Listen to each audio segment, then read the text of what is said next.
Howdy once again. It's Mr. Pete, your YouTube shop teacher. And you know, I've been fooling you and fooling myself for about the last year or two, and I said, I quit going to auction. I'm done. I'm through. Well, I've kind of worked my way back into it a little bit at a time, and now I guess I'm doing it full blast again. And you know what? I intend to continue full blast till I run out of money or run out of room. So I did go to an auction here 3 days ago.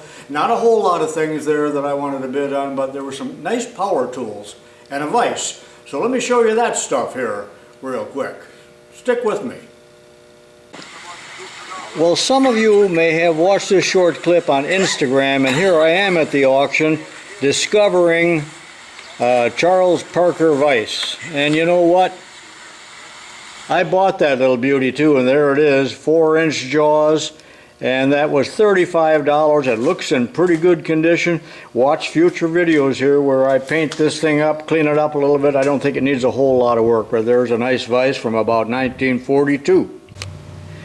I love these Parker vises, but as you recall in recent videos, this 6-inch Parker is just so huge, it's not what you would call a sensitive vise. So just in the last couple days, I had temporarily switched and just put this cheap Craftsman Vise on the corner of the bench. I'm in the garage now.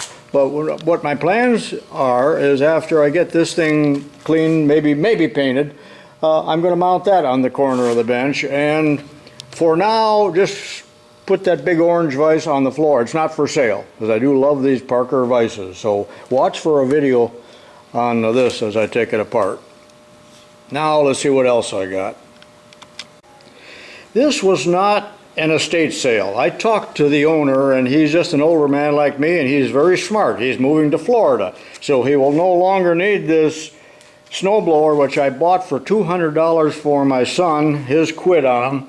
And you know, winter's coming here again to Illinois, but very little use on this. He just cleared his propane tank out so that they could fill it. No gravel has even torn the paint out of there. Electric start, 24-inch, so this will be perfect for my son. And I'm going to make a present to him out of that. Electric start, did I say that? And they did run it at the auction, so we knew that it was in good condition. This man was not a machinist. He had worked at Snap-on, where they make Snap-on tools in a plant here. It's not here anymore, but so there were a lot of Snap-on items, and they sold way, way high. You know, people are nuts about the Snap-on. But I decided I'm going to buy some of these nice, clean-looking power tools that he had. And you can get these pretty cheap because people want battery tools. They don't want the corded ones, but this is a dedicated one for this bench. It is a Milwaukee. I paid $15 for it. It's a combination hammer drill and regular hole shooter type drill, variable speed reversing and all of that. So that's going to be a nice one, and it has a real chuck on there, not one of those nonsense keyless $2 chucks. That's a Jacobs chuck 3/8. So, and it works fine. Everything that I bought works fine. And one thing I like about these better tools is they come with a longer cord. This is like a 10-foot cord. It's made of real supple, nice rubber cord, not that horrible plastic stuff that gets stiff in the winter. I'll never use the hammer feature, which is there. And I've never seen that rubber ring on there, but that's kind of nice. So you don't... So much for that. And there's my bidder's number. I was on lucky number 13. And again, I need to emphasize that I am outbid a lot of the time. I might even say most of the time. Then I bought this Portaband, and it is a Porter cable. Nice long cord on it again, like that Milwaukee. And it's the extra large capacity, which means it's a little bit more in here than what my Black & Decker is. So that's a nice tool. Looks like it had very little use. Old enough to where the variable speed is down here rather than in the trigger.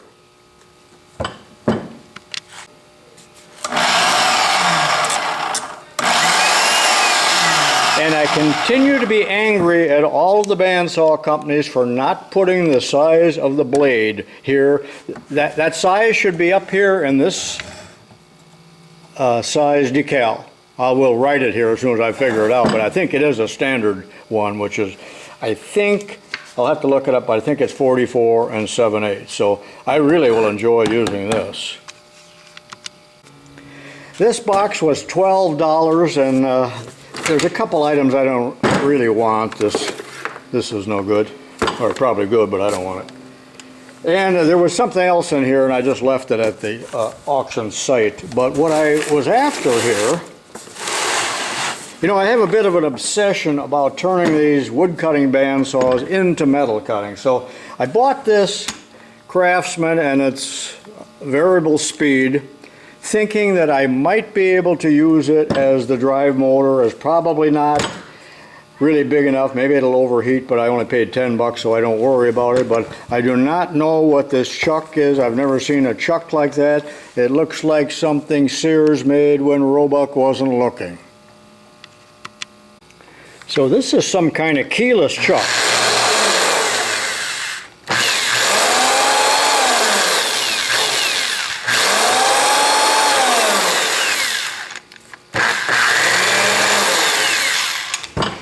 Anyway, I will experiment with this. I consider it kind of a throwaway, but it's slow enough speed where it might help me determine whether or not that's a valid experiment for that old bandsaw.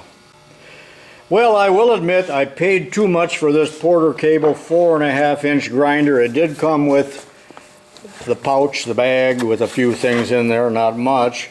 But the reason I bought this is I like this kind of handle, and I love the trigger down here on the bottom. I have many grinders like this, and some of them have the switch up here, and I just very much do not like it. So I think this is going to be a nice machine. $25 too much? Probably only costs $40. I know you can get a very nice one at Horror Freight for only $14. Maybe I should have done that. This little Ryobi grinder was $7, $7.50.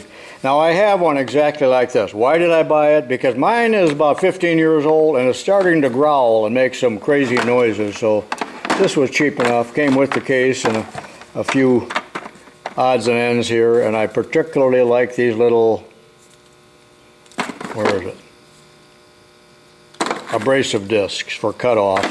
And in this little pouch, I'll never use these, but there's some little sanding drums. Let's see if it works. I'm sure it'll be fine because it looks like there's no wear or no marks on it. This guy did take good care of his tools.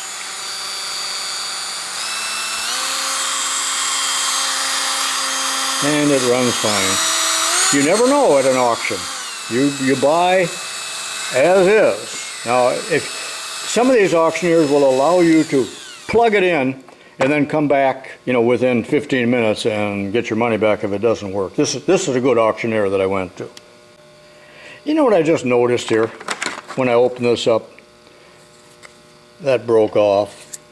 You know, plastic, you know, you just got to hate it, don't you? Well, then a man came running after me, and he said, hey, I think this belongs with your little grinder, your rotary tool. It was in a box that he bought. So I said, yeah, I didn't really care, but. And then last, and possibly least, is this Porter Cable, came with the directions too, tiger saw. I haven't plugged it in yet. Let's see if it works. I know it will. And some blades. Metal cutting blades. There's about 4 in there. Oh, and some blades here too.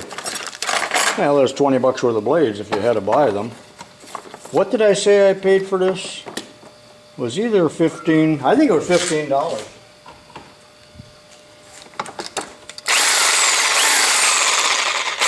And it runs fine. Don't know what this is. I'll have to figure it out. But in general, the Porter cables are pretty darn good tools. He lived not too far from Farm and Fleet where they sell this, so I think everything he had was from Farm and Fleet. And you know what? This has the quick release for changing the blades, so you don't need that doggone Allen wrench. I'm not sure just how to use it. I do have the directions. But I think I'm going to like that feature. I'll probably like this a lot more than the Milwaukee Sawzall that I have. All right, that concludes this little show and tell of items that I got at my latest auction. And hope to go to some more where I get just a lot of plunder. This isn't really what I consider plunder because I bought mainly individual items rather than box slots, but it's something I like to do on the weekend. This is tubalcain saying so long for now, and I'll see you in my next video. There are a lot of them.